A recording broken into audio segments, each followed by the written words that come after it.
When I'm chatting with my patient and I'm sitting them down and reviewing their medical history, I take the time to sit and listen. And I also want to hear, what are your goals of your mouth? Tell me more about your overall health.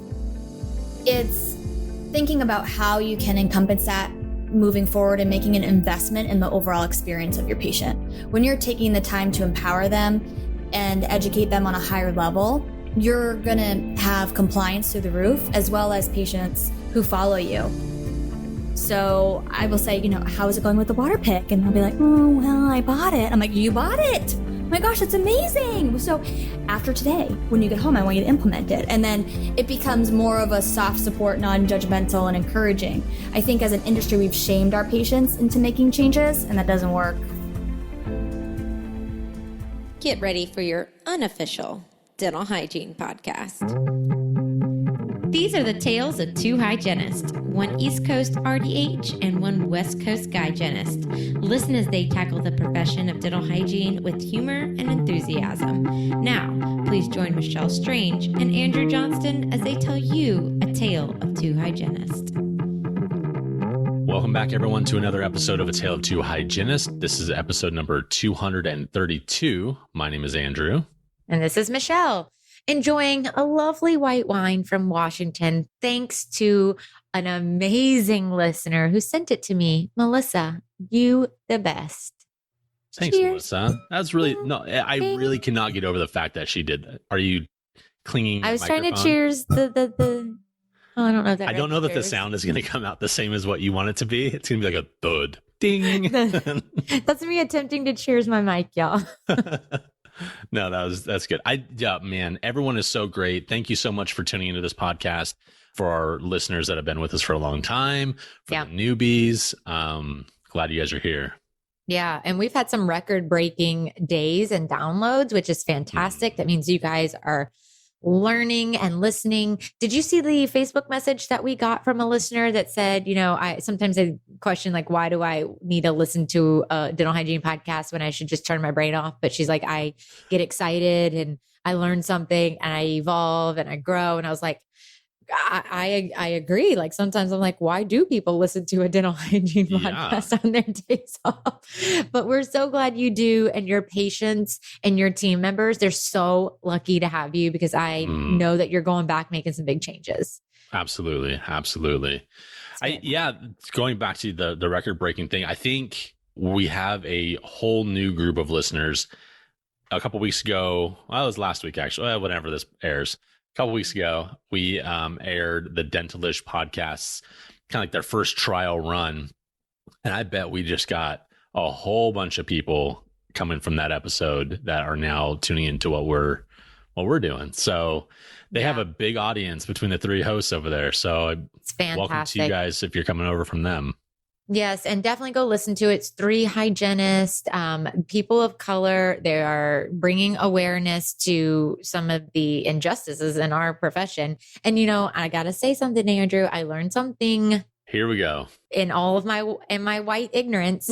and I'd say that I attempt, I listen, I learn, but I really hope that there are people that have shown me grace for the ignorance in the comment, because what I learned this week, thanks to you actually for bringing it up, but I have always said, like, if it walks like a dog, talks like a duck, or it is what it is, let's call a spade. And I had no idea it was a pejorative or a derogatory phrase. I had no idea, because I have never in my little bubble heard it used in a way that was anything other than, like, if this is a pin, we call it a pin. It is what it is. We call a spade. Like, I just heard it that way. I'd never heard it being the awful phrase that it started as a Greek phrase, but then became something in India. Chance and I from Learn to Prevent did some research today, and it was like from the Harlem Revolution. I'm not sure, I'm going to say it wrong, but from the 60s. This term came from the 60s, and I literally thought it was from like a poker phrase, and it kind of is, but then some white man made it a horrible thing to say and very derogatory to Black people. And I learned something, and I'm so happy for the movement of Black Lives Matter to progress, because then we can learn these things and I could stop saying things that might have been hurtful to somebody. Because I can't even imagine if one of my friends or people I truly respect heard me be like, yeah, we'll just call a spade a spade. And they're like, this white chick over here just called me a spade. And I would have truly not meant anything derogatory by it, but I might have insulted them. And so it's nice to learn those things and be more aware of them. And if you hear me say it, please show me some grace, because I'm going to try real hard to get it out of my vernacular, but I've been saying it for 38 years. So it's going to, maybe 35 since. What? Yeah. Since I'm talking. I'm sure you didn't say it as a 3-year-old though. I probably, not. Maybe let's say a strong 30 years. Yeah, so here's the thing. I think one of the things that I learned about by listening on that podcast was, we need to be able to have a conversation with someone who is a little bit different than us. So whether that is with the Black Lives Matter movement, or whether it's, Allison's family, if I went and said, hello, you Oriental. Now, a lot of people don't think that the word Oriental is that bad, but it is a derogatory term as well.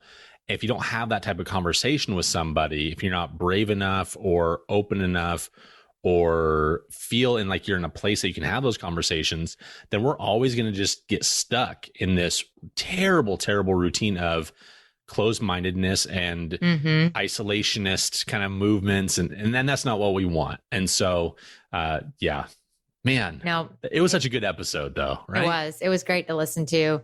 Yeah. I'm just really thankful for all of our, the people making us aware during this movement.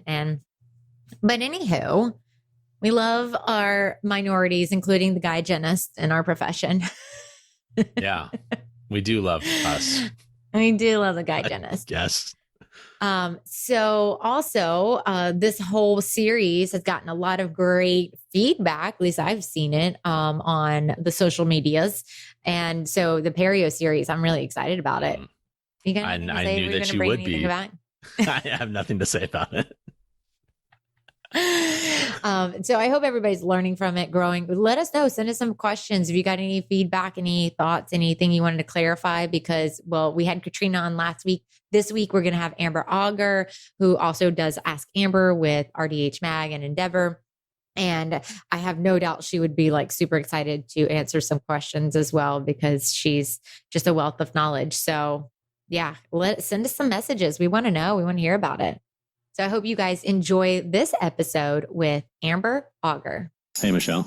Yeah. It's time for the interview. Oh, but I had something else to say. We need to let the experts talk now. Fine.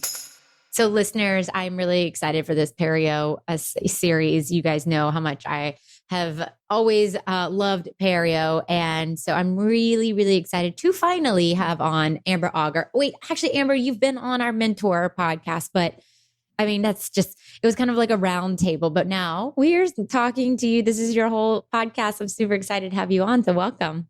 Thank you. I mean, hashtag 2020 goals. I feel like I've made it now that I have like my full episode.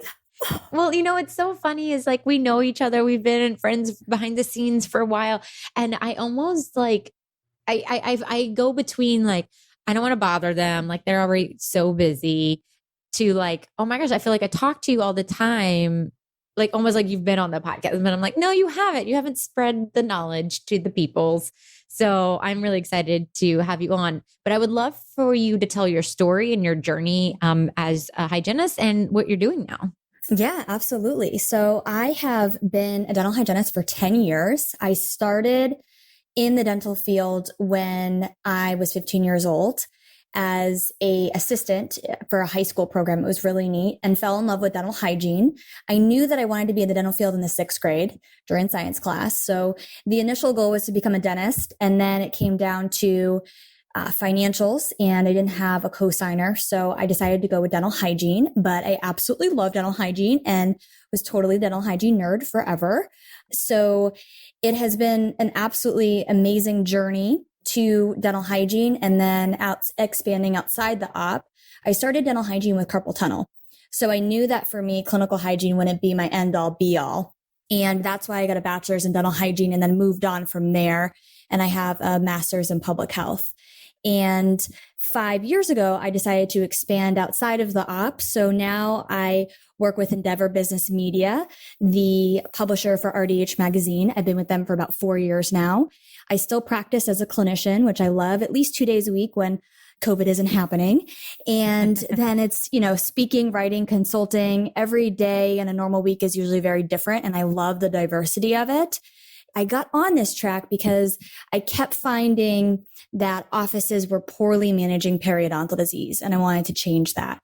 So I created my own consulting company about three and a half years ago now. So I was with a company called Jameson Management and then went out on my own. So it's been a super interesting and challenging iceberg kind of, entrepreneurial experience, as I'm sure, as I know from your personal journey, it's been similar for you as well. Yeah. Oh, entrepreneur. It's a good day most days, but when it's bad, it's really, really difficult. But honestly, I think we have a very similar journey. Started as teenagers in dentistry, and just have really loved the science behind dentistry. And I think that is one thing. I don't know. My school was pretty good. Like I couldn't even get into the program without getting, I think it was a minimum of a B in my micro and my anatomy and all these science courses. And I very much enjoyed the science courses. So when we talk about pathogens and the proteins and the synthesis and I'm like all the words now, they're blanking from my head, but I really do know them.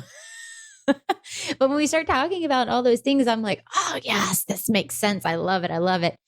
But when we start to get into patient care, you got so many other variables that you have to consider, especially when we have such what I would definitely call rampant diseases like perio. I feel like they are pretty rampant. Everyone has some version of it, since we know that gingivitis kind of kicks it off. How many patients do we see that are healthy? These unicorn patients out there, newborns is pretty much. Right.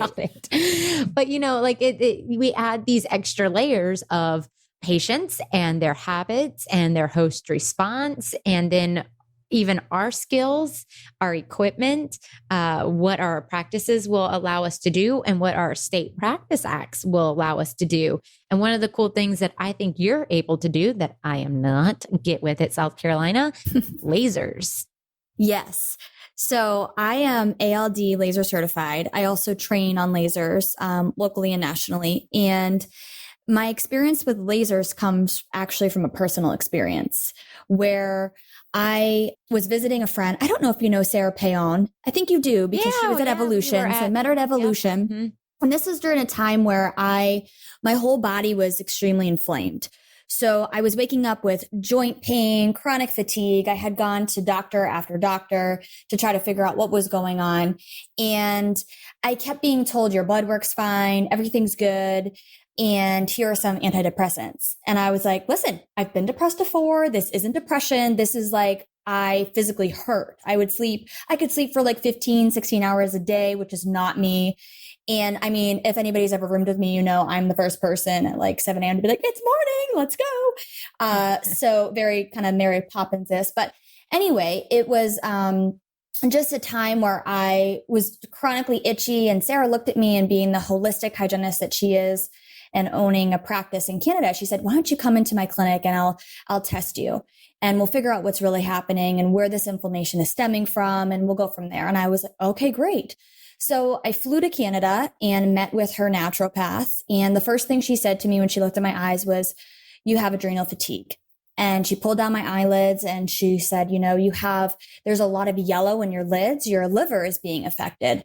And before this time, I would have kind of eye rolled and been like, I don't know, holistic doctors, where's the science? And I was very like, I'm not sure how I feel about it. But at this point, I had experienced symptoms for over a year and a half where I was having crazy, it almost looked like, to be honest with every listener and disgusting at the same time, almost like ringworm, where it was always on my neck. It was like a dark circle. People would stare at it, try to put makeup on it. Nothing like being on the podium from a national level and like trying to coat yourself. And everyone's looking at you like, is that a hickey? And you're like, no, it's just this weird rash. I don't know what it is.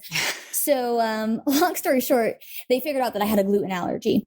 And I cut out gluten. Life has been totally great since cutting it out. Every once in a while, I cheat with gluten and then I go right back to the rash. But anyway, I started to decrease the inflammation from that point.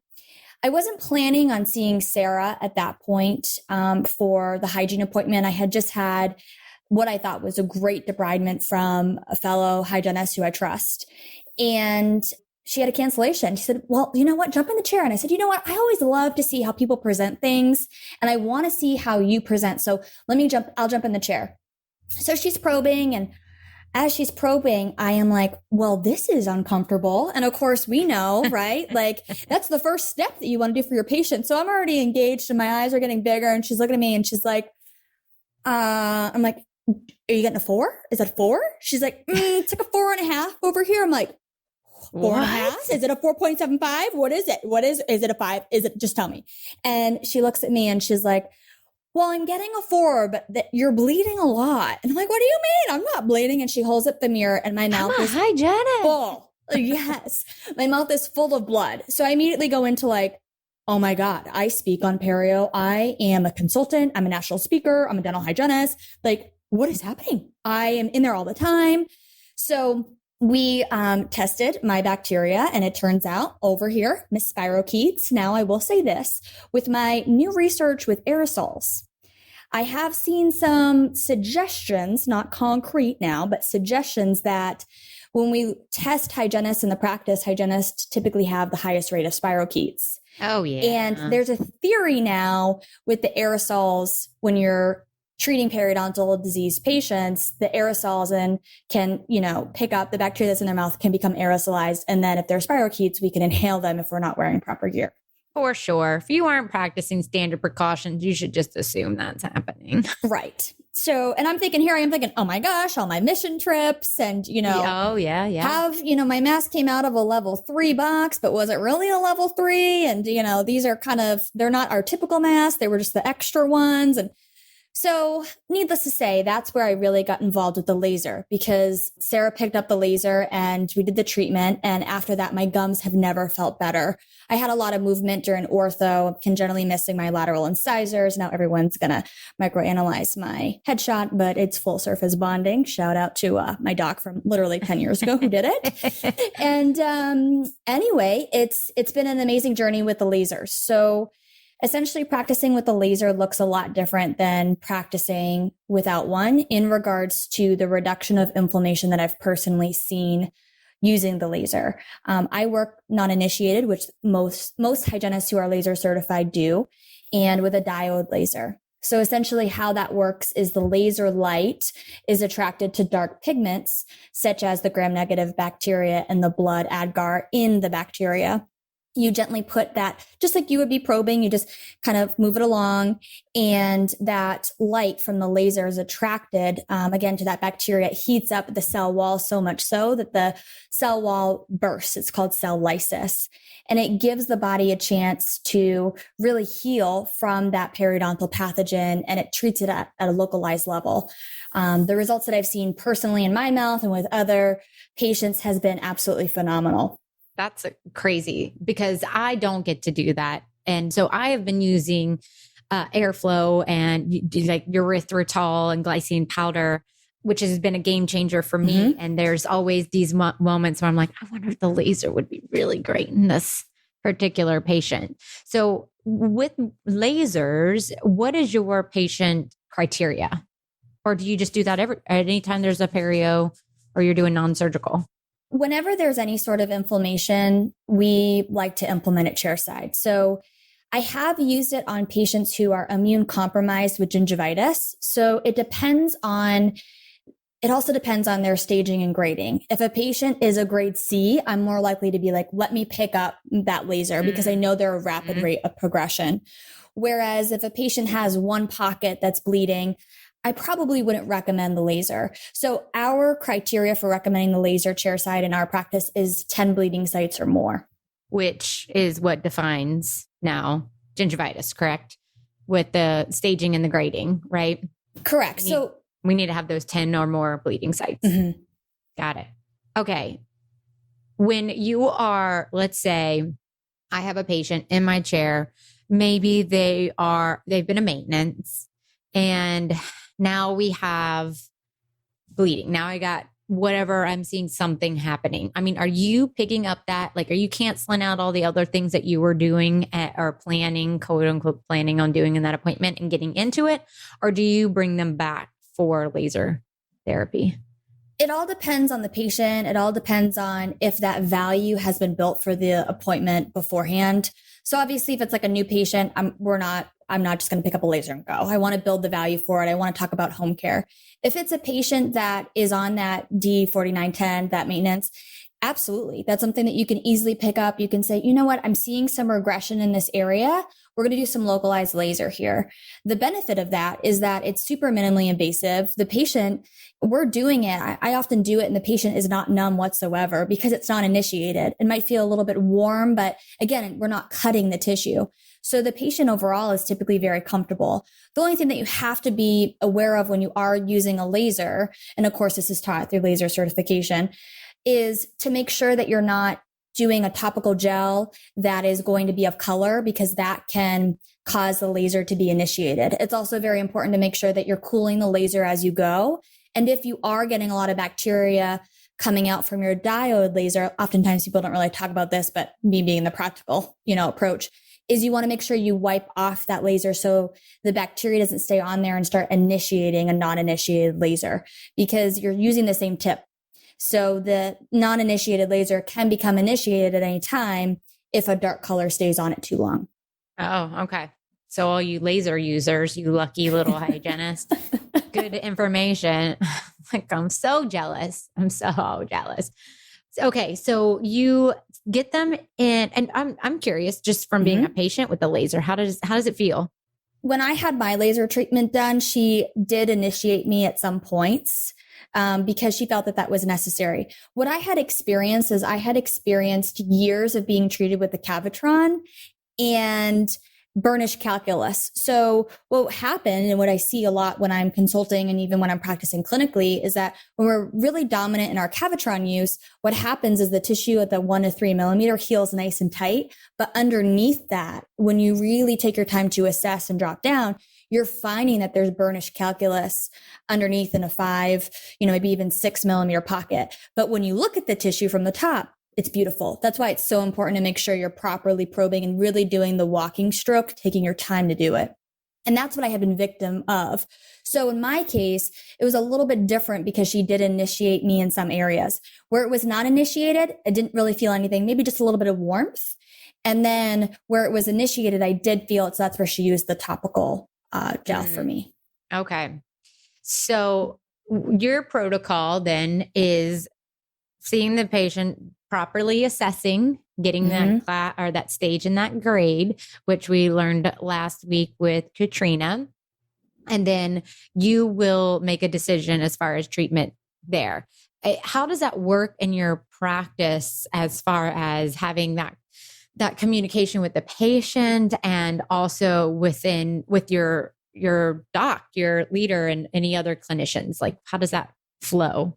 I am extremely fortunate where my doctor is 100% supportive of me. He is like a unicorn. I've waited 8 years, literally, to be a part of the team. So he gives me a lot of autonomy, and he comes in and I review in our case presentation what we talked about. And he simply says, yes, I agree.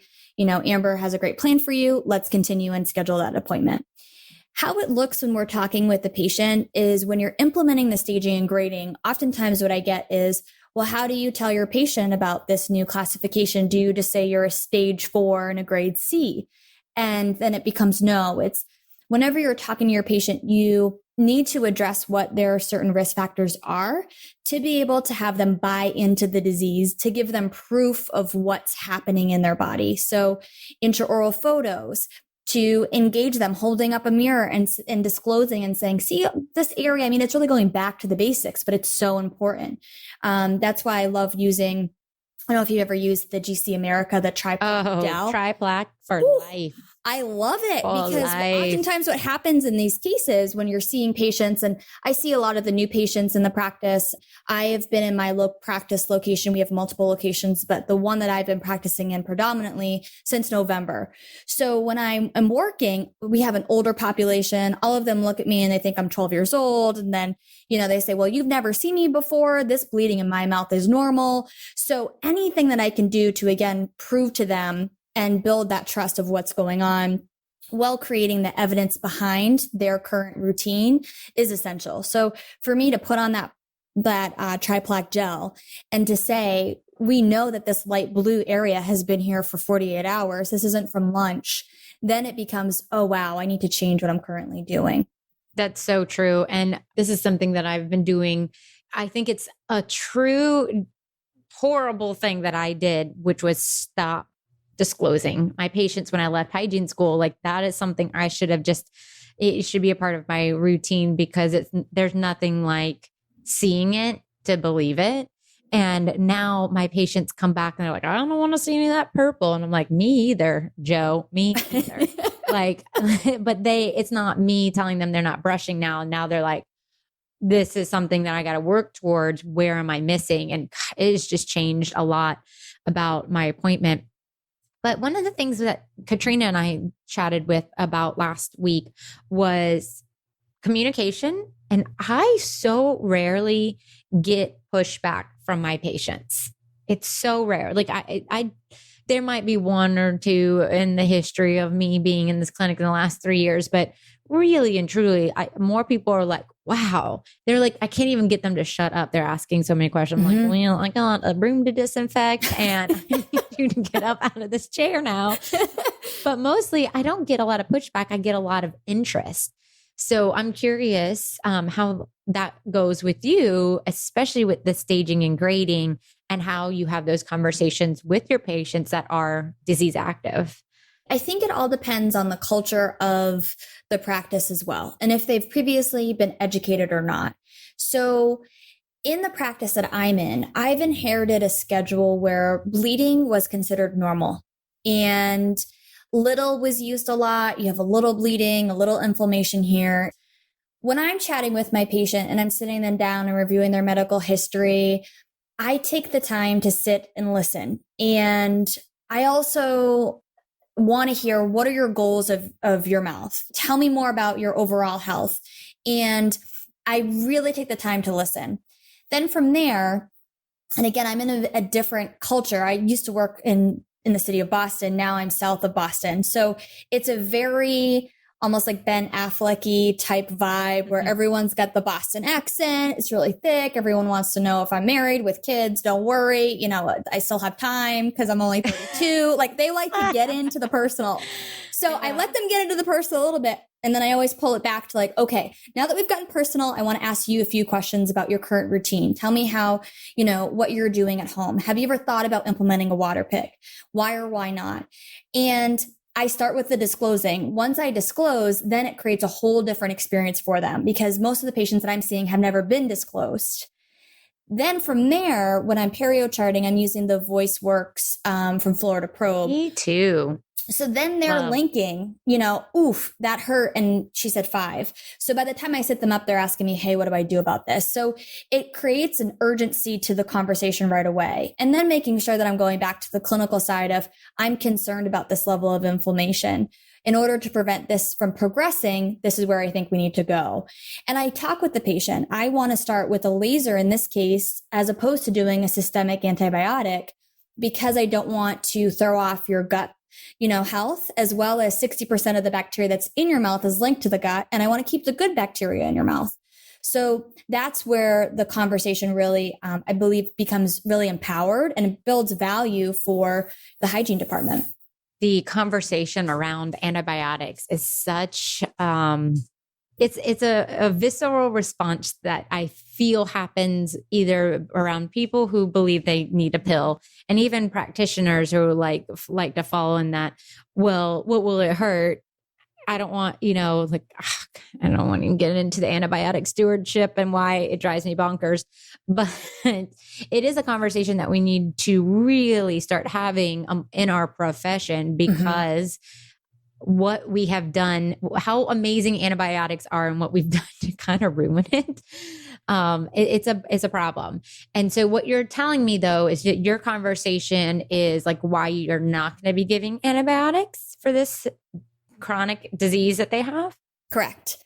And it goes into, I asked them that day to make a commitment with me. I explained that I can be the best scaler, the best laser. I can recommend all of, I can be in there and do the best that I can, jackhammer all of that, ridiculously old calculus off. However, 80% of it is home care. If they're not actively removing that biofilm on a daily basis, we're not going to get the results that we need for them to be stabilized. And when it comes to the, antibiotic use, it's amazing to me when I look at and chat with offices around the country, most offices aren't using some sort of diagnostic tool to figure out what bacteria is in the patient's mouth. That's really the first step. If we're not doing that, how do we know how to treatment plan them?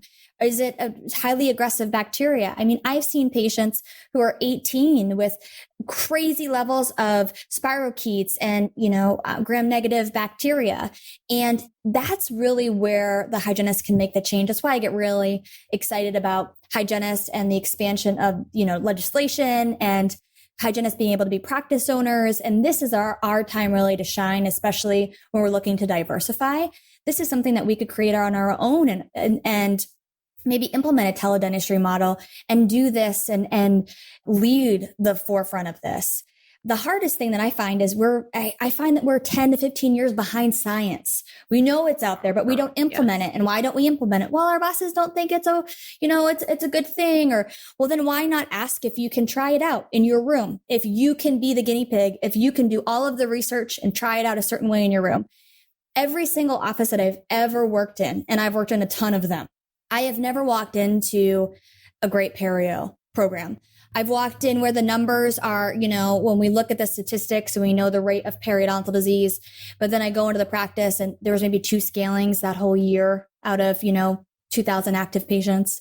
So that's really where I think not only can we make a change better for our patients and for other hygienists coming up and behind us and, really progress our profession by being the guinea pig. I think it's fascinating that perio practices don't even implement the testing. Mm-hmm. That's your bread and butter. Like you need to know what's there. Like, let's implement this testing. One of the questions that just popped in my head, because I've never really thought about it. And when you mentioned the teledentistry side of it, could a patient test themselves at home? There are home kits. Absolutely. So you could just train your patient how to, usually the kits either come in where you're just chewing a lozenge and expectorating. Yeah, that sounds right. You spit it out. You spit it out. I'm trying not to say spit, but I did. And you just send it out. Similar to what's that DNA test? 23andMe or something? Exactly. It's very similar to that. Other times you have these little things that almost look like endophiles and you place them in different areas of the mouth. Yeah, so like typically around the molars. Exactly. And then you ship them out to the lab. But that's something that could easily be done. Same thing when we look at moving forward with how we're going to get back into everyday practice life with our patients who are overdue for perio.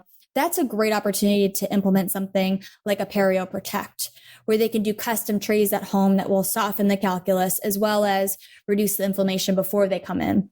Man, see, this is the thing that really kind of gets me on my soapbox a little bit is all the things that we could be doing that's not a scaler in our hand. And the argument right now, the divide in dentistry between hygienists and dentists and even hygienists and other hygienists is this aerosol generating procedure. And I'm like, but there's so much more to what we do to take care of a patient. And it's just like the argument can't go past, can I use an ultrasonic or not? Right. It's not a critical thinking. It's been really hard for me with the live segments and with where I am in the industry right now, because people are reaching out to me and saying, well, does this look good? And I go back to them and I say, listen, you have an associate's or a bachelor's degree in science. You know how to read the research. Go ahead, pull it. And then once you pull it, then if you have trouble, then reach back out to me and I can help you navigate it. But I want to make sure that we're not so dependent on somebody else's opinion that it becomes our standard of care. Exactly. And it just, now I know the elephant in the room always of patient care is the insurance. And does insurance pay for it? And home care instructions, which is, like you said, 80% of how, if a patient will get healthy or not. Like, and I've said almost exactly what you said for so many years. Like, I'm actually a great scaler. It does not matter. It won't matter the moment you leave from this chair and go back and live your life for the next X amount of months. It won't matter, because if you aren't doing the things that you need to do at home, all of this time in the chair is going to be mitigated by your lack of home care. And I just think that the sad part is that has such a huge bearing on disease progression and disease just, or maintenance and that secondary prevention of disease. But insurance doesn't pay for it. Therefore, there's no value right now. Right. It can be very challenging to navigate that space. Absolutely. So it's thinking about how you can encompass that moving forward and making an investment in the overall experience of your patient. When you're taking the time to empower them and educate them on a higher level, you're going to have compliance through the roof, as well as patients who follow you. You know, I've had patients who followed me through 4 different practices that I've been in all areas of Massachusetts. And it's simply because of the way that I made them feel when they were chairside. So it's extremely important. And it's also important to remember that if you're scaling for more than 20 minutes, you're probably not doing a prophy. So it's making sure that you're classifying the patient correctly. So true. Well, and then also we can't get proper data to even change insurance companies' perspective of disease in our practice if we're calling everything healthy. Right. That's huge. Okay. So what are you doing after your laser? So if you're not giving antibiotics, what are you doing? So what we're doing after the laser is we're implementing at least a 2-week probiotic protocol. We, in my practice, we use Probiora. And the reason we chose that is because it's formulated with specific bacteria strands that are natural to the healthy bacteria in the mouth. So the whole point of implementing this is to ensure that we're repopulating the good bacteria so that the bad bacteria doesn't have a chance to kind of quickly remultiply and thrive again. And it's been absolutely phenomenal. We've seen patients reporting whiter teeth, fresher breath. This is also a great tool to use for patients who have keto breath. So it's like one of the only things that I've seen work in patients that are on keto. Which is something I have not personally experienced yet because I'm not in a population. They're just like, food is good. I'm not going to be choosy about the food that I take in. So I haven't experienced that just yet, but I've heard about this. And so that's a great thing to discuss if you have patients who are struggling with that. Absolutely. And so for probiotics, definitely, so in 2 weeks, and then you don't suggest any longer, or? We say a minimum of 2 weeks for all of our patients. The best thing that you would want to do when we look at the science is keep them on it for 30 days, do a good 30-day supply. I have patients who, once they go on it, they feel a difference in the smoothness of the teeth. They feel like the bacteria isn't formulating. They're not getting that sweater feeling throughout the day. So they like to implement it all the time. And they really feel that their breath is fresher. And is this a lozenge so that it can actually get the application of the probiotics that are specific for oral health? Yes. And it almost is, I'm hesitant to even say like lozenger. It's almost just like, I guess we can say lozenger. I always think of like full-blown cough drop, like a hard. It melts. It easily melts on the tongue. So just place it on the tongue. How long does it take to melt on the tongue? I mean, are they sucking on it for a little bit, or does it need to bathe the teeth, or does it leave, or does it melt pretty fast? It melts pretty fast. Okay, cool. Yep. Because I take probiotics, so I'm very curious about I used to use Gaia, the Swedish version. Yeah. That's what I've used in the past. I love them when I travel. So I usually have one all the time in my carry-on when I'm traveling. I find that just, when we travel and we're on the air in the airplane, it's drier. That's where my mouth breathing kicks in. So I'm, the nerd with my O2 filters and my little probiotics. Yeah. I love it. I love it. Let's embrace all the weird stuff. So good. Well, the thing that popped into my head that is not in line with this, but it made me think about it when you said the furry feeling and their teeth feel smoother was all the research I've been doing in vitamin D deficiency and how you have vitamin D receptors in the tooth, and that when you are deficient, you can actually have like almost a pitting. I was like, man, if this isn't a wake up call for how important we are, how we're just the managers of this chewing apparatus that has all of these ways for us to go, wait a second, like what's going on? Your teeth aren't feeling like you're building up more. Like what could it actually be? Could it be something like this? It's amazing when you look at that nutrition side and what science is out there. And I'm really excited to see in the next 5 to 10 years what it looks like for us to educate chairside, because the science is amazing with what's coming out with that. And when we look at vitamin D, it's even been linked to deficiency has been linked to lung issues. So I can't wait to read about what you've learned. Yeah. I mean, it's very, well, Stasha Gomenek's been on the podcast and did a live. She's a neurologist that talks a lot about vitamin D. I personally have been on vitamin D, and my struggle is burning tongue, which is a vitamin B deficiency. And I actually, after her podcast, I went on all my B's and D's and got tested for the 3rd time. I got to go back a 4th time. I'm finally getting up there. I was 17 and you're supposed to be between 60 and 80. Oh my God. It was so low. And I live in South Carolina and I paddleboard. So, but I also had some pretty severe gut issues because of my intestinal birth defects and things like that. So God knows what was happening and what else I could be deficient in. However, when I started doing her vitamin B regimen, and this is so funny because I know pernicious anemia. I'm like, you look at the tongue and if you, like, I get it. And for patients, but I had never applied it to me. I just assume I was mouth breathing. Isn't it so interesting how we don't do that? Right. Yes. For ourselves and for our family members. Well, my family wouldn't listen to me anyway, but you just kind of don't think about it. But now that that's like my sign where I'm like, oh, I didn't take my B vitamins for a minute and my tongue will start burning. It's great that you have that awareness though, and you can easily fix it now that you've been implementing the knowledge.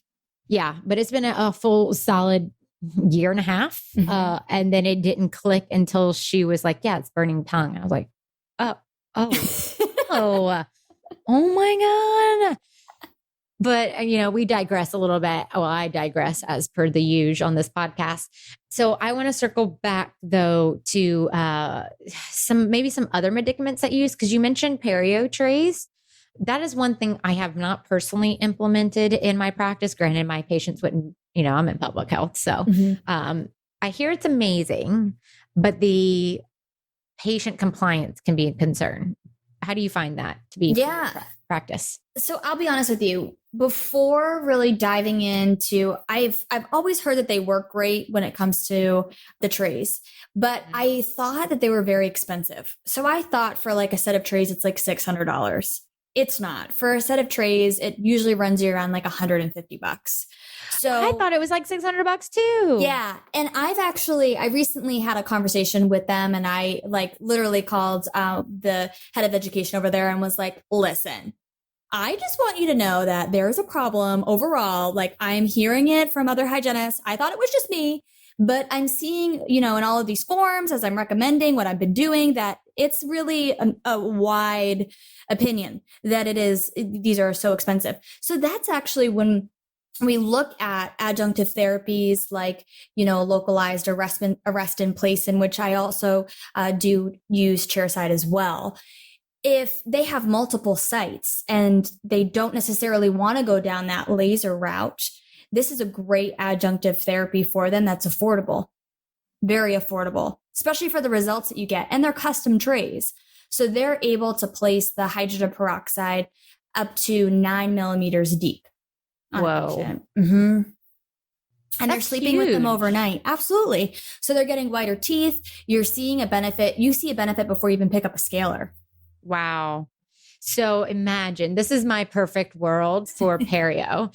It would be not ever, Mom, now that I do airflow, maybe it would be a little bit different, but maybe doing some decontamination or at least some biofilm management with the airflow, but not really doing much on my first visit with a patient outside of home care and discussion around, anything that I'm seeing, sleep, vitamin deficiency, nutrition, and then and their accountability in the process, and maybe even some perio trays now. I'm like, wouldn't that just be the perfect start? And then almost like a little boot camp, like you don't move, we don't pass go, you don't get your $200 until you've made sure that you can do this at home.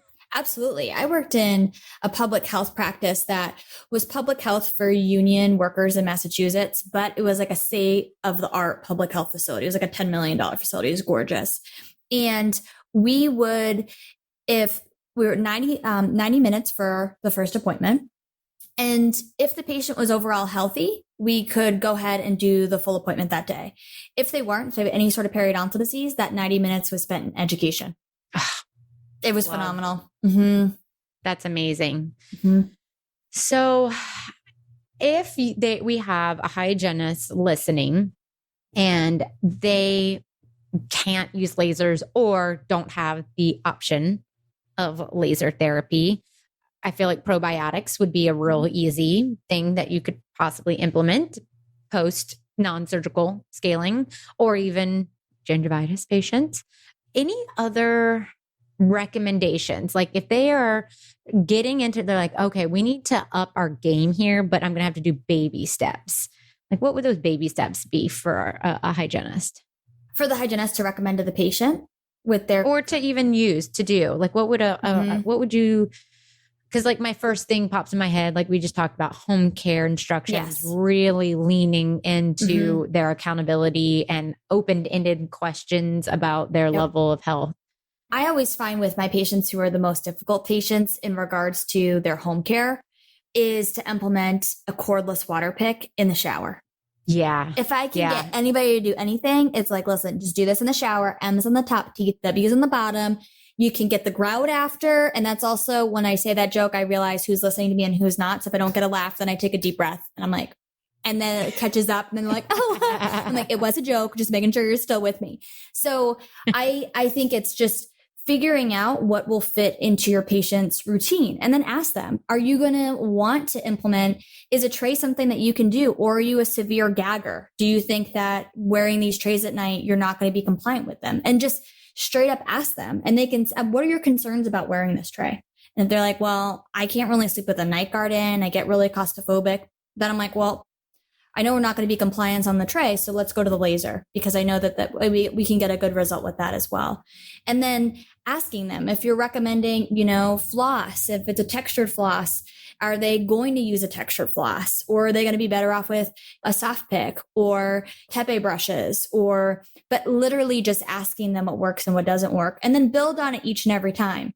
So I always celebrate every win with my patient, even if that looks like them, buying the water pick, but not opening the box. So I will say, how is it going with the water pick? And they'll be like, oh, well, I bought it. I'm like, you bought it? Oh my gosh, that's amazing. So after today, when you get home, I want you to implement it. And then it becomes more of a soft support, non-judgmental and encouraging. I think as an industry, we've shamed our patients into making changes, and that doesn't work. I think we've shamed people into flossing, because that's my patients. I still even hear people in the next room talk about flossing. They're like, I'm not really flossing. I'm like, okay, I don't actually floss every day. What do you want to do? I clean between my teeth every day. So that looks different for me depending on where I'm at, what I'm doing. If I'm sitting on the computer, if I'm like, oh, I got a real good chunk of time before bed, I'm not tired, let me get at it in my teeth.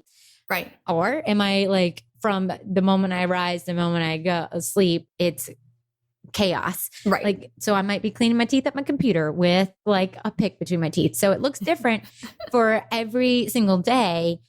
And the shame that we place the floss shaming, it's got to stop. And I said last week, I don't know when we gave floss such magical powers, but we've got to take it back. Like it's not the end all be all for disease management. Like it's not curing decay just because they put floss between their teeth or perio. Like it's just not. It's just not. But I think you're right. Like you got to meet the patient where they're at. And even if you don't have all of those fancy things happening, or you don't even have the buy-in from your doctor yet for some of the things, I think the conversations that you can have with a patient are yours and are more valuable than sometimes the treatment that we provide. Absolutely. So as we kind of finish up this lovely little interview, any other little topics that you like when you give your presentations and you're out speaking to everyone, anything that you like say and it's just like the light bulb goes off for people, or it's like a mic drop? Oh man, I wish I would have had this question before. Sorry. This is how it works with I think we are met with opportunities as we think we're worthy of them. So if we're going into a practice and saying, you know what, this doctor's never going to do X, Y, and Z, then they won't. But if we can take something on ourselves and say, just give me 90 days to try this in my operatory. That is literally how I've done everything in my practice, in any practice that I've been in, to get the numbers up. There's never been a practice when it comes to how I've treated periodontally, chairside, that I have been unhappy with. I focus on what I can control in my room. And that is, my attitude, my effort, and how I'm showing up for my patients. And when we look at case compliance, I have never had a patient say to me, no, I can't do a scaling and root planing.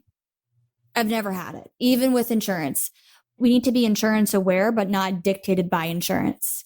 Because if there's active disease in the mouth, we need to treat it. And that looks like coming up with a good team approach of how those conversations what those conversations are going to look like. I think that's an excellent point, is the team approach, because unfortunately, this has happened to me before when I've recommended a scaling and root planing, and either the doc comes in, it's like, looks great, see you in 6 months. And I'm like, I will fight you in the parking lot after this. Like, I just teed that up. Now I look like a crazy person. Or I walked them up front and my front office team was like, you don't have to worry about me. We'll put it on the schedule for 6 months for now. And I'm like, I might go to jail, y'all. I might go to jail. Yep. So it is the team approach. And so if you are implementing those things for 90 days, like what does that conversation look like with your team members? Or is your doc or your leader or whoever you approached the one that's going to disseminate that to the team? Or is that something that you handle? So normally what it looks like is I go to the office manager. Historically for me, the office manager has also been like the lead at the business team in the front area. So I will go with them and say, hey, look, I'm going to start implementing this. The only thing that I need from you is a pre-treatment estimate. I'm going to go ahead and treatment plan it. I'm going to go ahead and do all of the legwork for you, if you will. So when I'm working chairside, within the first 20 to 25 minutes, that's my assessment time. So that's my full periodontal charting with my bleeding, my furcation involvement, that real comprehensive exam, the medical history, the films. Then from there, I can determine which track that patient's going to go down. It's usually 3 tracks, right? It is that they are a healthy patient, they're a gingivitis patient, or they're periodontally involved and they need some sort of scaling and root planing.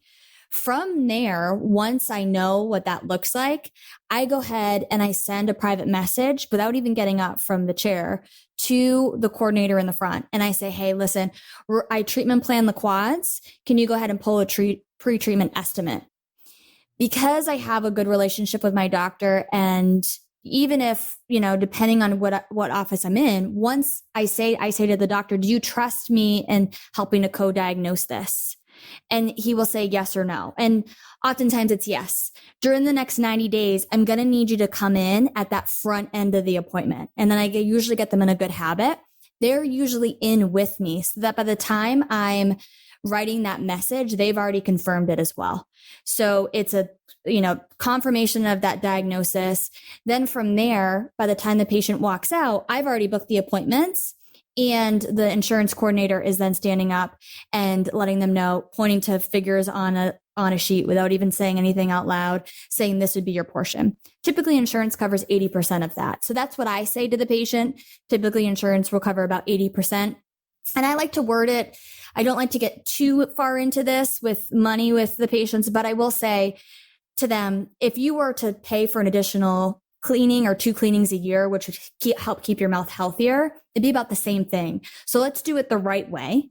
And let's do it for the best way to manage this disease. We'll do the scaling and root planing, and then your insurance will cover you coming in for 3 months for the next 2 years. If that patient falls off that 3 months and goes 6 months or 9 months, that's typically where we have an issue with insurance paying for it. So I make sure that they also know that, so that there's buy-in for the appointment time and for them to continue up their home care. Seeing them every 3 months is really going to make sure you're keeping them accountable to their home care. Such an excellent point. Well, Amber, thank you so much for all of this information. Man, I have no doubt that this Perio series is just going to be so empowering, and everyone's going to be super excited to go back and like try these things. I know we're all super excited just to get back into it, but also maybe mix it up a little bit and let's get some wins for our patients, especially in this world of Perio. So I would love for you to tell everyone where they can find more of Amber Auger. And if there's, I know speaking isn't probably going to be happening for a minute, but if that were to happen, where can they find where you'll be?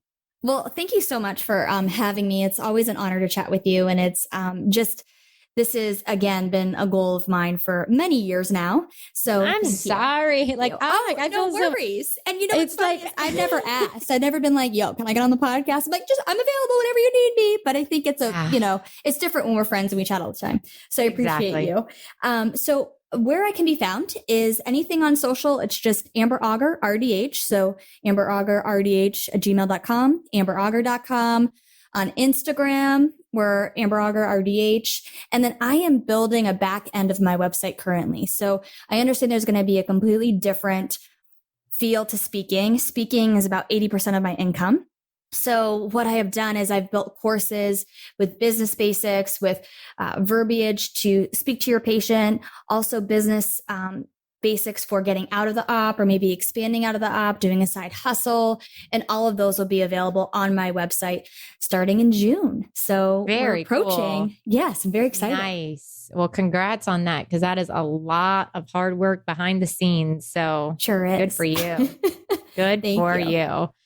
Well, this has been great. Thank you for coming on. Thank you for not being offended that I hadn't asked you yet. Oh, of course not. Come on now. Please. I swear, I just, sorry, audience, that I have not brought her on just Well, I've technically been on, but not by myself. Yeah. So in the Mentor podcast that you should definitely all go listen to if you haven't already, it had Michelle Galloway, who has also been on the podcast, Jackie Sanders, Emily Bogey, who's been, who else? Catherine or Christine Berry. I'm like trying to remember back to 2 years ago when we did it. But yeah, go check that out. And thank you again for all the information, all the education you provided to us today. And y'all go check out Amber.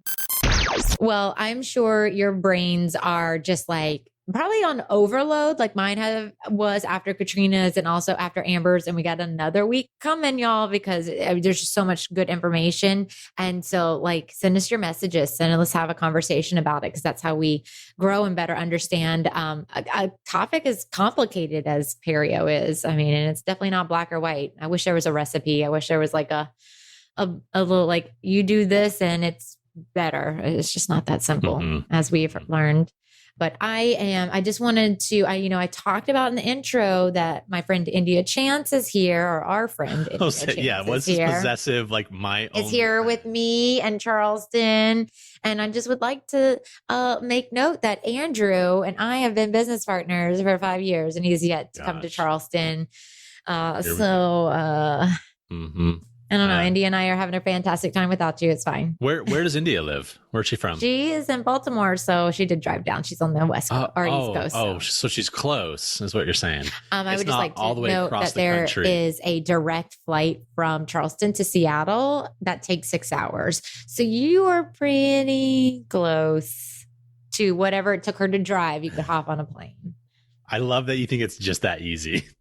Well, you're also talking to somebody that was gone from home for 200 days last year. So jumping on a plane. That is a whole day of traveling just to end the 3-hour time difference by the time I get over there. Right.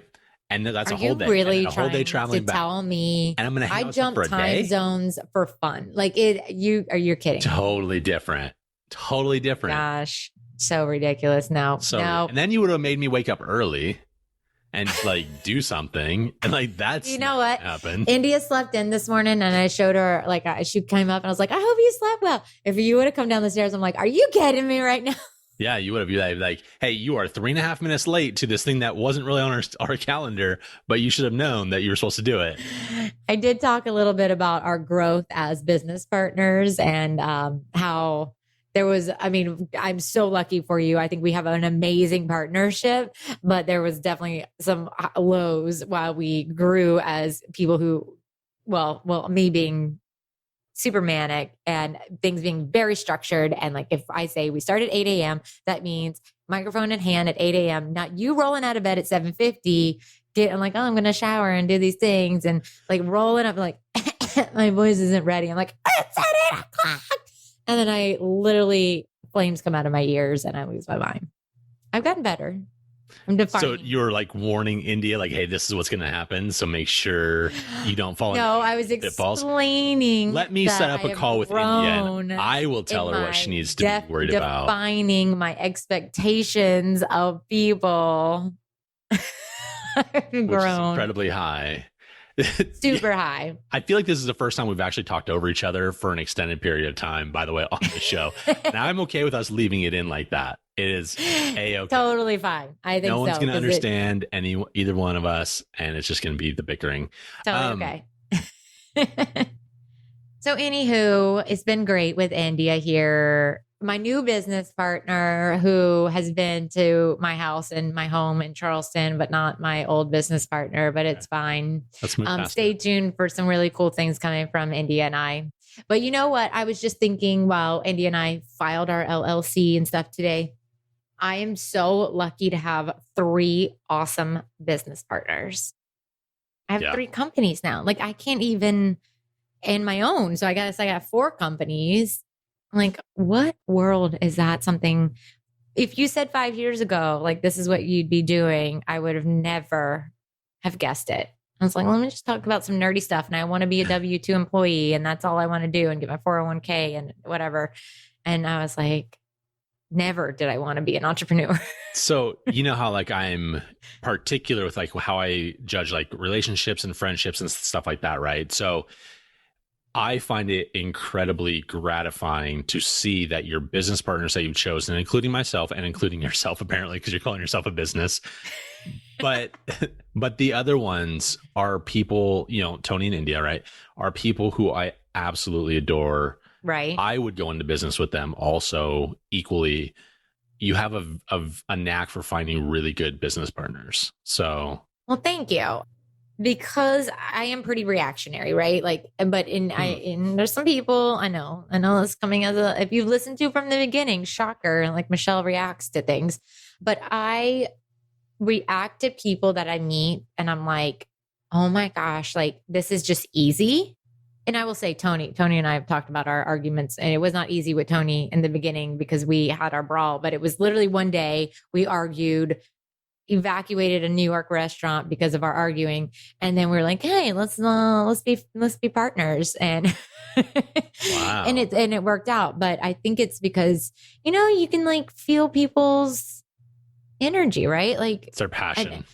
Their passion for things. And I think that's actually probably more what I'm attracted to in people is their passion and their love for whatever they're doing. And I think that we all have that. And that's why we'll hopefully be very successful business owners and altruistic in passion. Mm-hmm. That I probably should clarify that you're not in it to get the followers. You're not in it to grow the business, make the money, sell it and get out. Like, even though that's fine, there's nothing wrong with that. I'm not saying there's nothing wrong with that. But to me, that does not drive my desire to be a part of whatever you're growing. It's Right. more of like, whose lives are we going to improve and how are we going to make that long lasting? And I feel like everybody I've gone in business with has that same passion. For sure. And drive. Yeah. Well, anywho, if you want to follow us and learn more about A Tale of Two Hygienists, you can find us on the social medias. You can go to Instagram. We have some cool things coming out, including a docu-series on infection control as I was going along my journey in infection control as an infection control coordinator for my clinic. So stay tuned for that. That'll be on our Instagram and also our YouTube channel and our website, which is ataleoftwohygienists.com. And you can follow us on Instagram or Facebook and direct message us on either one of those platforms. We try to get back to you pretty quick. And you can send us an individual message if you like. That's Michelle or Andrew at ataleoftwohygienists with an S at the end.com. And also through our website, you can do that. And we would love for you to rate and review this podcast. It means so much to us and how other people find us. So you can do that on iTunes. And in the show notes, you will find a quick and easy way to rate this podcast. So we would love for you to do that. If you've been listening, longtime listener, wanted to write a review, weren't sure how to do it, check out those show notes because it's right there. And we really just appreciate you taking the time to listen to a dental hygiene or dental podcast, because we're not just a dental hygiene podcast. I know Andrew gets real upset when I say that, but that's me being not very self-aware and super selfish because I'm a hygienist. But this is a dental podcast with some other things that other people can listen to. So spread the word. We appreciate that and appreciate you guys. Anything else? That's it. I do appreciate you guys too. Have a good week. Bye, y'all.